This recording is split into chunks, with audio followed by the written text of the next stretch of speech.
Okey, hai. Assalamualaikum semua. Waalaikumsalam cikgu. Waalaikumsalam cikgu. Okey, bagus. Semua dua Nektium bagi maklum balas yang baik.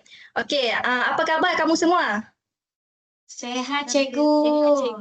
Tak apa sihat cikgu. Alhamdulillah. Tapi mak saya suruh datang Okey, sekolah. pagi ni ya ke, kamu kenalah datang sekolah. Kamu kena belajar elok-elok, bagi pandai. Nanti mana tahu boleh jadi cikgu macam cikgu juga. Tapi saya tak Ah. sihat. Cikgu faham Tak tak apa. saya tak sihat ni. Bagus ni berjihad. Okey. Hari ni pada pagi ni kita hari ni berapa hari bulan? 10 hari bulan 10 betul? Betul. Hari Khamis. Jadi cikgu nak ajar kamu bahasa Melayu lah hari ni. Kamu tahu tak hari ni cikgu nak ajar apa? Tak tahu. Tak tahu. Okey, hari ni cikgu akan mengajar kamu cara-cara menulis karangan berformat. Karangan berformat ni contohnya hari ni cikgu nak ajar kamu surat kiriman rasmi. Jadi dalam pelajaran ni kita akan belajar juga dalam topik 9 sukan dan rekreasi dalam buku teks. Jadi kamu boleh sediakan buku teks di sebelah siap-siap. Sebelum kita akan pergi ke pelajaran seterusnya, cikgu akan terangkan dulu tentang surat kiriman rasmi iaitu karangan berformat. Kita akan belajarlah karangan berformat hari ini. Sekejap ya, cikgu nak buka slide dulu. Okey, nampak ya? Okey, karangan berformat. Surat kiriman rasmi di topik 9 sukan dan rekreasi. Okey, hari ini kita akan mempelajari karangan berformat berbentuk penulisan surat kiriman rasmi menggunakan bahan dan gaya bahasa yang betul dan tepat. Okey? Kita akan belajarlah ciri-ciri karangan berformat tu. Kita akan belajar macam mana nak susun setiap format-format kiriman rasmi tu daripada atas sampai ke bawah. Okey? Okey. Ya? Ni sambungan karangan tak berformat ke cikgu? Ya, lepas betul. cikgu dah ajar karangan tak berformat. Ni berformat pula ke? Ya, betul. Minggu lepas kita belajar surat karangan tidak berformat kan. Jadi minggu ni kita fokus sahaja karangan berformat sahaja.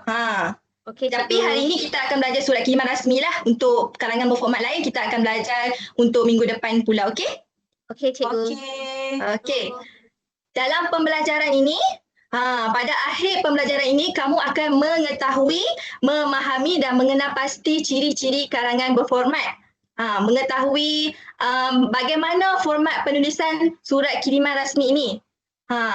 Kemudian kita akan belajar cara untuk menulis sepucuk surat kiriman rasmi kepada pengetua sekolah dengan format yang betul. Okey, sebelum itu, cikgu nak tanya kamu, apakah maksud surat rasmi? Surat formal. Ya, betul, surat formal. Ada lagi tak contoh-contoh lain? Ada lagi tak yang nak jawab? Surat ni kena post lah cikgu. Ya, boleh juga kita boleh post, kita boleh juga bagi depan-depan pun kita boleh bagi. Macam kita contoh macam kamu ada masalah apa-apa, kamu nak tulis aduan apa-apa, boleh je tulis surat ni kemudian bagi kepada pihak tertentu. Okey, cikgu. disebabkan kamu tidak tahu sangat maksud surat rasmi ni, jadi cikgu nak kongsi pada kamu maksud surat rasmi ni. Okey, cikgu nak seorang pelajar baca apa maksud surat rasmi ni. Saya cikgu. Okey, silakan. Okey, maksud surat rasmi ialah surat yang dibuat bagi tujuan urusan-urusan rasmi. Urusan rasmi merujuk kepada perkara yang berhubung dengan jabatan kerajaan, badan berkanun, institusi pendidikan, syarikat swasta dan individu. Okey, bagus Anis. Okey, di sini kamu dah faham ke maksud surat rasmi ni? Faham. Faham. Okey, bagus. Okey, cikgu sebelum cikgu terangkan lebih lanjut tentang surat kiriman rasmi ni, cikgu nak tunjuk dulu contoh-contoh surat kiriman rasmi. Okey, kamu dapat lihat yang cikgu tunjuk contoh kiriman rasmi ni adalah surat kiriman rasmi tidak hadir ke sekolah. Kenapa kita kena tulis juga surat tidak hadir ke sekolah ni? Kenapa kita tak boleh je bagi tahu kat cikgu saya tak hadir? Boleh ke macam tu? Boleh. Tak boleh sebab dia boleh tapi dia kurang profesional. Dia kurang profesional lah. Jadi kalau macam kita sakit, kita perlu dapatkan MC, betul tak? Kita pergi klinik, kita perlu dapatkan MC. Kemudian kita perlu tulislah surat ni supaya cikgu tahulah pelajar saya ni tak dapat hadir ke sekolah sebab sekian. Kena jelaskanlah dalam surat tu. Isi-isi dalam surat kiriman rasmi tu kenapa tidak dapat hadir ke sekolah. Ataupun kamu tidak dapat hadir ke sekolah pada minggu hadapan disebabkan apa? Boleh bagi tahu juga, bagi tahu awal lah. Selalunya surat ni biasanya bagi tahu awal. Seterusnya, kita pergi ke contoh surat kiriman rasmi, notis berhenti kerja. Nanti kalau kamu dah kerja ke depan nanti, kamu dah bekerja, kamu nak berhenti kerja ke, kamu nak mohon kerja ke, kamu kena buat surat. Contohnya macam yang cikgu tunjuk ni, notis berhenti kerja dalam masa 24 jam. Dalam masa 24 jam tu terlalu cepat lah kan. Jadi kita kena buatlah notis berhenti kerja. Sebab apa kamu nak berhenti kerja dalam masa 24 jam tu? Bolehlah cerita, bagi alamat kamu, boleh bagi alamat penerima, tarikh dan seterusnya kita akan belajar. Cikgu, Okey. kalau dekat garisan tu dia kena ada garisan ke yang atas tu? Ya, kena ada garisan. Dia memang format kiriman rasmi dia memang kena ada garisan. Kalau kamu tak ada garisan dia jadilah surat karangan berformat yang lain. Surat yang lain. Tak samalah. Okey. Contoh surat kiriman rasmi yang seterusnya. Permohonan sewaan dewan. Ni biasanya macam nantilah kan kalau kamu dah nak kahwin ke apa ataupun ada majlis apa-apa kamu nak mohon, boleh juga buat surat kiriman rasmi ni. Bukannya sekadar berhenti kerja. Kamu pun boleh juga buat permohonan dalam surat kiriman rasmi ni. Okey, sekarang kamu dah nampak kan tiga contoh yang cikgu sudah bagi kan? Nampak cikgu? Okey, nampak? Okey, baiklah seterusnya. Cikgu nak tanyalah. Yang kamu dah nampak tadi tu, apakah kegunaan surat rasmi tadi tu? Kalau tak adil sekolah kena hantar surat. Kalau Kena nak hantar kahwin. Bukan cikgu. Tadi macam ada sebut perkahwinan tu. Saya ingatkan nak kahwin. Ya ke? Bukan ke cikgu? Ya, tapi guna dewan. Bukan kita nak mohon kita nak kahwin. Kita nak mohon saya silap, dewan. cikgu. Maafkan. Cikgu akan terangkanlah apakah kegunaan surat rasmi ni. Okey. Surat rasmi ni adalah alat komunikasi yang bertulis digunakan untuk tujuan rasmi. Contohnya dokumen rujukan. Okey, dokumen rujukan tu tahu tak benda apa? Tak tahu. Tak tahu cikgu. Tak tahu. Okey. Surat dokumen rujukan ni adalah dokumen rujukan yang sah dalam sesuatu perkara yang boleh pihak yang terlibat tu mempunyai rekod rasmi yang boleh dirujuk pada masa hadapan. Oh, kira Okey. macam penerima ke? Penerima surat? Dia simpan tu kan. Okey. Dia nak buat rujukan, surat-surat tu dia nak buat rujukan jadi dia simpan surat-surat tu. Nanti kalau kata ada perkara yang perlu lihat balik dokumen tu, kita buka baliklah surat-surat tu. Sebab tu perlu ada tanda tangan dalam Faham. surat rasmi tersebut. Okey. Yang kedua, penjelasan singkat pendirian. Tahu tak? Kena jelaskan kenapa. Okay, penjelasan sikap dan pendirian ni contohlah kamu nak menggambarkan sikap dan pendirian sesebuah agensi terhadap orang awam atau pihak lain. Contohnya ada benda yang kamu rasa tidak puas hati ke apa, kamu boleh buat surat ni. Aduan ke cikgu? Ya, dia lebih kurang macam aduan. Betul-betul macam aduan. Seterusnya, medium komunikasi rasmi. Macam mana medium komunikasi rasmi tu? Surat tu lah cikgu. Dia rasmi. Surat rasmi ni media bertulis rasmi antara pelbagai pihak seperti agensi kerajaan, syarikat swasta ataupun individu daripada kita sendiri untuk memastikan komunikasi ni dijalankan dengan teratur dan formal. Okey, seterusnya permintaan dan arahan. Permintaan tu macam mana? Nak sesuatu. Nak Ya, minta betul, dewan. nak sesuatu. Kamu nak minta. Betul siapa jawab tadi? Minta dewan nak kahwin. Nak minta yang kamu ingat tu nak kahwin je lah. Permintaan nak guna dewan tu, nak guna dewan, kamu perlulah nak buat permintaan dan arahan ni, kamu kena buat surat. Okey, seterusnya maklumat dan soalan. Surat rasmi digunakan untuk menyampaikan pengumuman atau soalan kepada pihak-pihak tertentu. Kamu nak buat pengumuman apa-apa boleh je buat. Contoh macam okey, sekolah kamu nak buat pengumuman, nak buat aktiviti co-curriculum. Pihak sekolah memerlukan pelajar-pelajar untuk sama-sama menjayakan aktiviti koko tersebut. bolehlah buat jualan-jualan kamu. Biasa kan dekat sekolah buat jualan-jualan ketika waktu hari koko. Biasa Biasa cikgu. cikgu. Hari keusahawanan. Ya, betul. Betul juga. Hari keusahawanan, hari kurikulum. Seronoklah kalau kita buat aktiviti tersebut. Okay. Hari kantin. Betul, hari kantin. Okey, kita pergi ke seterusnya. Situasi. Situasi apa yang memerlukan surat rasmi? Situasi jenis apa ni? Kecemasan. Macam mana tadi? kerja. Cikgu ada tunjuk tadi. Cikgu ada tunjuk. Pemohon kerja. Lagi? Berhenti kerja. Berhenti Tak kerja. dengar lah Betul lah. Mezira Jadi tu kamu ni dah tak dengar. salah arahan. Awak ni cakap perlahan sangat lah Mezira tu. Cakap kuat sikit. Cikgu tak dengar. Sabar. Jangan gaduh. Kita dalam kelas ni. Sama-sama belajar, okey? Okey. Situasi apa yang memerlukan surat rasmi? Betul lah apa yang kamu bagi tahu tadi tu. Permohonan Sarah, kerja. Bagus. Untuk permohonan kerja, kamu bolehlah perkenalkan diri kamu dekat majikan kamu. Kenapa kamu nak kerja dengan dia? Bolehlah mohon kerja. Kemudian surat berhenti. Surat berhenti macam mana tadi? Berhenti 24 Berhenti jam. 24 jam. 24 jam ataupun tiba-tiba nak berhenti pun bolehlah bagi tahu surat. Jangan tahu berhenti. Yang tu tak profesional. Yang tu boleh buat majikan marah. Silap-silap kamu punya gaji pun tak dapat. Kena saman cikgu. Betul kena saman kan sebab tiba-tiba aja. Okey. Kemudian tidak hadir ke sekolah atau kerja pun kita kena buat surat. Tadi cikgu kamu dah tengok. Okey, aduan rasmi. Aduan rasmi ni contohnya macam mana? Apa yang kamu nak buat, nak Aduan adukan? cikgu garang. Yang tu tak ada lah. Ini komplain Aduan kan, ada cikgu kerosakan. garang. Jalan berlubang cikgu. Betul, Ni jalan macam kat rumah saya berlubang. ni jalan berlubang. Dah bagi dah surat. Tak ada tindakan pun. Tak ada tindakan lah. Tak apa, janji kita bagi surat tu. Kita mengadu.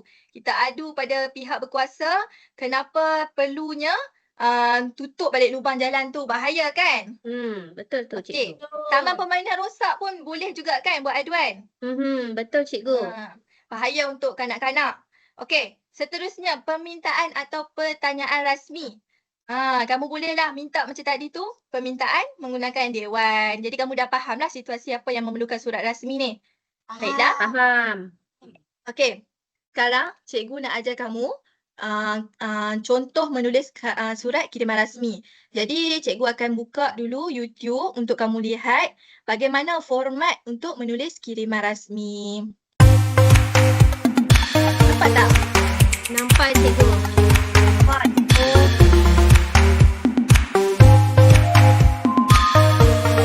Cuba cikgu besarkan cikgu. Aku tak tahu kenapa tak boleh besarkan. Cuba tengok dulu.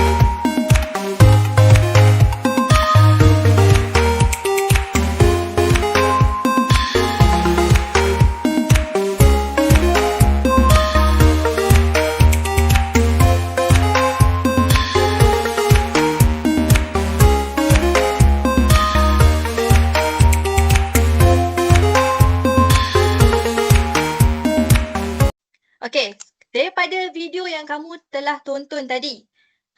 Tadi dia tunjuk tau format penulisan surat kiriman rasmi. Jadi cikgu nak tanya kamu, apakah format penulisan surat kiriman rasmi? Kena ada alamat cikgu. Betul lagi? Alamat. Tareng cikgu. Apa? Ada garisan. Ya, Tanda ada garisan. tangan. Nurizam ni garisan je ingat. Ingat ada garisan. Garisan Okey. tu penting cikgu.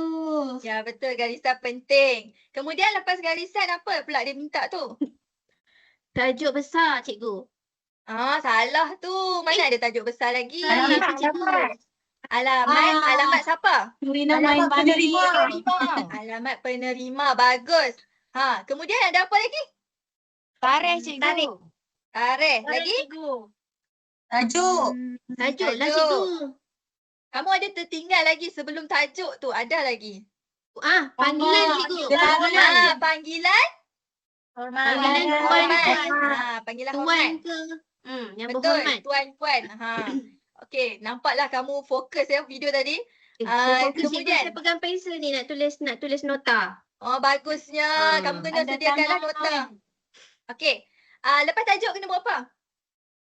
Isi. Isi. Okey, isi ni bolehlah kamu tulis apa-apa pun. Okey. Lepas isi dah habis tulis tu, bawah-bawah tu apa? Yang benar. Tanda Tanda tangan. tangan. Jangan lupa ucap terima.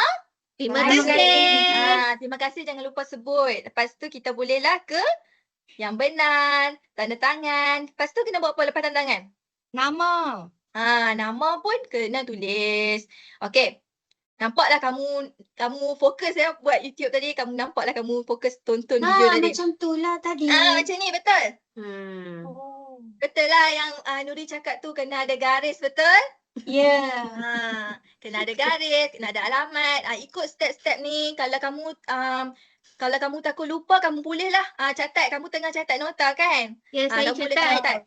Catat. Yang pertama, saya kena tulis alamat pengirim dulu.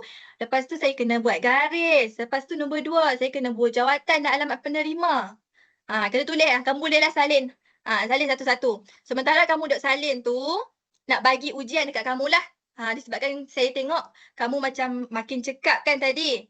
Jadi cikgu nak cuba uji minda kamu. Okey, kita akan main game sikit. Nak main tak? Nak cikgu. Okey, Nak, kita main game cikgu. dulu. Okey. Sekarang cikgu nak kamu isi satu persatu pada atas sampai ke bawah bagaimana nak tulis surat kiriman rasmi ni. Okey, nombor 1 kita tulis apa? Kamu dah Nama tengok video. pengirim. Pengirim cikgu, pengirim. Ya, pengirim. Ni kan? Betul. Okey. Seterusnya dia suruh buat apa tu? Ni mesti Nuri tahu. Ya, garisan panjang. Garisan panjang melintang. Jangan menegak. Kalau menegak tak jadi dah. Okey. Nombor 3 apa dia?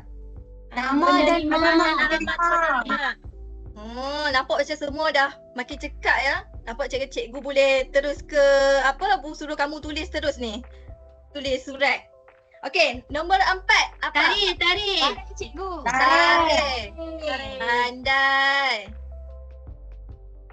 Okey, nombor 5. Gelaran. Panggilan hormat. Panggilan hormat Cikgu penerima. kecilkan sikit ya. Panggilan hormat penerima. Yang ni jangan lupa ya. Yang ni selalu orang lupa. Okey, nombor 6. Perkara. Perkara. Betul, perkara. Kamu kena tulislah tajuk kenapa kamu nak berhenti tu. Berhenti kerja. Okey, seterusnya. Dia minta apa ni? Isi. Okey, isi. Seterusnya. Tanda Nampak tak? tangan. Tanda tangan. Yang mana? Tanda Yang tangan. atas ni ke? Puan dan tanda tangan pengirim. Okey, akhir sekali apa? Nama dan jawatan pengirim. Ya, betul. Nama dan jawatan. Jawatan ni pun ramai orang lupa nak bubuh. Okey, jadi kamu jawab dengan betul. Betul. Okey, terima kasih semua bagi kerjasama dan tumpuan yang baik ketika cikgu mengajar. Okey, kita akan pergi ke slide seterusnya. Kita nak main lagi ni. Kamu masih okey kan kalau kita main quiz lagi? Okey, cikgu. Boleh cikgu. Kita nak uji minda. Tadi saya uji minda kamu untuk menulis format-format. Sekarang cikgu nak uji minda lain pula. Okey. Boleh start ke? Boleh. Okey. Apakah ciri-ciri surat kiriman rasmi? Baca dulu. Takut salah. Berformat cikgu A. Sebab apa? Sebab apa berformat? Sebab kita tengah belajar Kiriman rasmi. surat kiriman rasmi. Dia berformat. Yang minggu lepas kita belajar tu tak berformat. Okey, surat kiriman rasmi bertujuan untuk tujuan berikut kecuali Urusan pribadi. urusan Peribadi. Betul. Bagus, pandai. Okey. Apakah panggilan hormat yang digunakan untuk penerima? Nenda. Kamu jawab nenda tu. Nak bagi apa dekat surat nenda tu? Salah ke cikgu? Salah lah. Kamu nak bagi nenda tu nak baca surat tu pun jenuh tu. Betul lah jenuh tu. cikgu. Tak nampak nenda tak tu nak bagi nampak surat. kan? Dia pun dah tak Jadi, nampak. walaupun nenda kita kena tulis. Ha, Tuan-tuan. walaupun dia Tuan-tuan. tuan-tuan. Walaupun dia orang tua ke, dia orang muda ke, kita panggil je tuan-puan. Okey. Seterusnya, kedudukan alamat pengirim perlu berada di sebelah Kiri. alamat Kiri. betul, kiri. Kedudukan tarikh. Tarikh pula duduk di mana?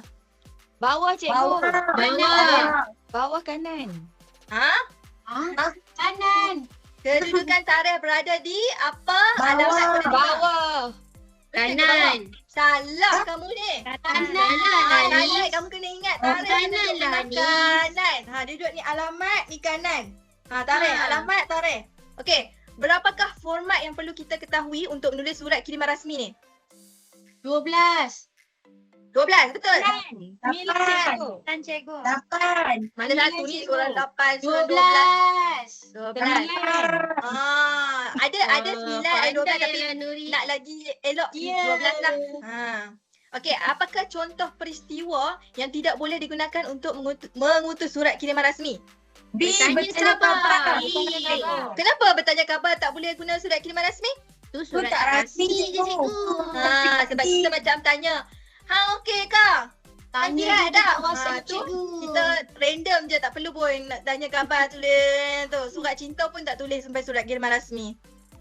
Rina tu cikgu. Habis dah. Yeay. Complete. Jadi kamu adalah salah satu tadi. Sayanglah. Manis lah ni. Tak apa. Nanti kamu sampai ke hujung pembelajaran ni, insyaAllah kamu makin cekap. Tapi saya rasa kamu okey dah tadi. Cuma kamu mungkin pening-pening kan? Confused. Okey. Disebabkan kamu dah faham surat kiriman rasmi yang kita belajar tadi, jadi kita bolehlah buka buku teks. Kamu boleh buka buku teks Bahasa Melayu tingkatan 2 tema 9, sukan dan rekreasi. Muka surat 106. Buka cepat. Dah Tengah buka dah ni, cikgu. Tengah Buka buka dah. dah. Bagus. Okey. Sekarang kita belajar unit 17, sukan milik semua. Okey. Saya nak berdasarkan dialog dan gambar ni, bincangkan panduan penggunaan peralatan di store PJPK. Okey, saya nak tanya kamu, apakah panduan penggunaan peralatan di store PJPK? PJPK tu apa dia? Pendidikan jasmani kesihatan. Ya, Yang tidak- betul. Betul lah kamu cakap tu. Tapi kamu tahu tak panduan penggunaan peralatan di store PJPK ni? Hantar cikgu. surat ke cikgu? Hantar surat ke? Tak, Kena belum minta lagi. izin Jadi dulu. kamu perlu tahu, macam contoh kamu nak guna store. Okay, kita nak masuk, kita dekat sekolah ni kan. Kita nak pergi ke store sukan. Nak masuk tu kita nak masuk macam tu je ke? Pasal ambil barang kita keluar. Boleh ke minta macam tu? izin. Kena minta Boleh, izin. cikgu, tak boleh. Kena minta izin kan? Okey, Betul. step pertama kita kena buat apa? Kita kena minta kebenaran dulu dekat cikgu pendidikan jasmani. Sebelum ambil peralatan sukan tu, kamu kenalah minta izin dahulu. Kamu tak boleh tahu ambil barang-barang yang dalam store PJPK tu tanpa kebenaran. Kita takut apa? Kita takut barang tu Hilang. hilang. Yang kedua, surat setiap peralatan sukan yang diambil tu, kita perlu record ke dalam buku rekod store PJPK. Kenapa kena record? Kenapa kita kena tulis kita ambil barang tu? Supaya Bukti tahu siapa yang tidak. ambil. Sebagai rujukan. Betul, sebagai Hmm, rujukan supaya cikgu sebagai nampak rujukan. Nuri ada ambil bola sepak tadi. Yang ketiga, sebagai langkah keselamatan. Elakkan datang ke store PJPK bersendirian tanpa memaklumkan pada guru pendidikan jasmani. Kita kena datang store tu jangan seorang-seorang. Kenapa tak boleh datang seorang-seorang? Ada hantu. Tidak. Bahaya Ada cikgu. hantu. Yalah, kita Gelap. kena Bahaya jaga sekarang ni, keselamatan cikgu. kita kan. Bahaya. Bahaya sekarang Kamu ni tu kat kecil sekolah pun lagi bahaya. baru tingkatan 2. Betul tu cikgu. Okey. Seterusnya, peralatan sukan ni hendaklah dikembalikan dan diletakkan semula mengikut susulan asal dia. Pihak store PJPK berhak menuntut ganti rugi kalau ada kerosakan atau kehilangan barang sukan tu. Kita kenalah, orang panggil apa?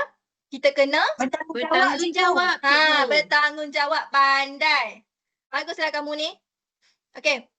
Seterusnya, bagi mengelaknya berlaku kehilangan peralatan-peralatan tu, pastikan pintu store tu Tutup. Tutup balik. Kita kena tutup balik sebelum kita beredar daripada store tu. Okey, berhati-hati ketika menggunakan atau membawa peralatan sukan yang tajam dan berat. Seterusnya, amalkan sikap bertanggungjawab terhadap kebersihan store sukan. Okey, pastikan sebelum keluar kena buat apa? Tutup pintu. Tutup pintu, tapi sebelum tutup pintu kita kena check apa dulu? Barang-barang lah cikgu. Barang-barang sukan tu. Barang-barang. Lepas tu kita kena tutup Tutup. switch. Tulis lampu. Switch lampu, switch kipas. Kita kena berjimat-jemat lah. Seterusnya, baca dialog yang dalam gambar ni. Siapa nak baca? Saya. Baca-baca. Cikgu nak 2 orang. Jadi kita nampak macam dialog kan kita perlukan 2 orang kan. Okay. Tadi siapa dia tadi? Okay. Seorang lagi? Intan dah angkat tangan dah cikgu. Boleh. Okay, Intan ni siapa tadi boleh buat dialog. Kamu boleh bersembang macam seorang baca yang cikgu lelaki ni. Yang kedua, anak murid perempuan ni. Farah, bolehkah awak dan AJK Kelab Olahraga menyediakan beberapa panduan penggunaan peralatan sukan di dalam store ini? Boleh cikgu, tetapi apakah aspek-aspek yang perlu diambil kira dalam penyediaan panduan itu? Kalian perlu meneliti jenis peralatan yang ada di dalam store ini. Ada peralatan yang mahal, mudah rosak dan juga peralatan yang boleh mendatangkan bahaya jika digunakan secara salah. Selain itu, kita perlu juga merujuk peraturan sedia ada. Baik cikgu, kami akan menyediakan tugasan ini segera. Sebelum kalian menjelaskan panduan tersebut kepada ahli kelab yang lain, sila tunjukkannya kepada saya terlebih dahulu untuk disemak. Okey, dah faham ya dalam dialog ni. Dalam dialog ni mereka tengah sembang apa? Pasal bilik store cikgu. Ya, betul. Pasal bilik store tu kan. Slide seterusnya. Cikgu nak kamu buat aktiviti berkumpulan secara berpasangan. 2-2-2. Aktiviti berkumpulan secara berpasangan ni, cikgu nak kamu cuba merangka surat kiriman rasmi. Kamu tahu tak merangka tu macam mana? Tak cikgu. Macam mana tu? Buat Dia tak surat. simpul cikgu. Apa? Buat Dia surat tak kan simpul cikgu. pun. Kamu kena buatlah surat. Berdasarkan tajuk yang cikgu dah bagi ni, kamu kena buat surat permohonan penambahan alatan sukan yang hilang di sekolah. Kamu nak mohon dekat cikgu, cikgu atasan yang kamu nak buat penambahan alatan sukan. Kita nak minta lah. Jadi kalau kita nak mohon surat untuk tambah alatan sukan ni, kita kenalah buat surat kiriman rasmi. Jadi cikgu bagi masa kat kamu untuk merangka saja dulu. Bukan suruh buat lagi, suruh merangka. Merangka tu maksudnya apa nak kena bubuh di atas ni, apa alamat siapa nak bubuh. Lepas tu alamat penerima siapa, nak bubuh alamat apa, alamat. Lepas tu tajuk apa. Jadi cikgu nak tengok dulu rangka-rangka kamu. Boleh buat sekarang? Boleh Okey, cikgu. cikgu. Masuk Sekejap, tak? ya. Okey, disebabkan kamu dah hujung dah ni kan. Yang aktiviti berkumpulan tadi tu, saya nak kamu buat sama-sama lah. Tapi kamu bila disebabkan masa kita pun kita dah kesetukan masa, dah hujung. Jadi cikgu tetap teruskanlah kerja tadi tu. Tapi kamu jadi 2 kerja lah. Satu kerja sekolah cikgu akan bagi dekat dalam Google Classroom. Satu lagi kamu buat yang aktiviti berkumpulan ni. Satu aktiviti. Okey, kita ada setiap minggu kita ada dua kali kelas kan. Jadi aktiviti berkumpulan tu saya nak kamu bentang rangka tadi tu pada hari Isnin depan, minggu depan. Kemudian kerja sekolah yang cikgu baru bagi ni, yang ni saya nak kamu siapkan pada hari Khamis. Hari Khamis. Saya bagi seminggu untuk kamu siapkan kerja sekolah ni. Okey, Okey. cikgu. Okey cikgu, baik. Okey, hari ni kamu dah belajar format surat, betul? Format surat Betul. kiriman rasmi. Betul Okey, cikgu. seterusnya kamu belajar cara menggunakan bahasa yang formal dan sopan. Yang ketiga, kita kita tahu macam mana nak letakkan dalam kandungan surat tu. Kita nak letak apa tujuan kita buat surat ni apa semua kita tahu kan? Okey. Seterusnya sebelum kita hantar tu kita kena check dulu kesalahan ejaan, kesalahan tata bahasa kita dalam surat tu. Pastikan format huruf tu diikuti dengan betul. Elakkan gunakan ayat terlalu panjang dan berbelit-belit. Kita kata perkara tu kita buat secara ringkas sahaja, okey? Okey, Okey, cikgu. setakat tu sajalah kelas kita pada hari ini. Jadi, saya akan berjumpa lagi dengan kamu pada Isnin depan, kelas yang seterusnya. Jangan lupa Okey, aktiviti cikgu. kerja, aktiviti kumpulan jangan lupa, okey? Okey, Okey, terima cikgu. kasih semua. Okey, terima kasih cikgu. Bye. Terima kasih cikgu. Bye.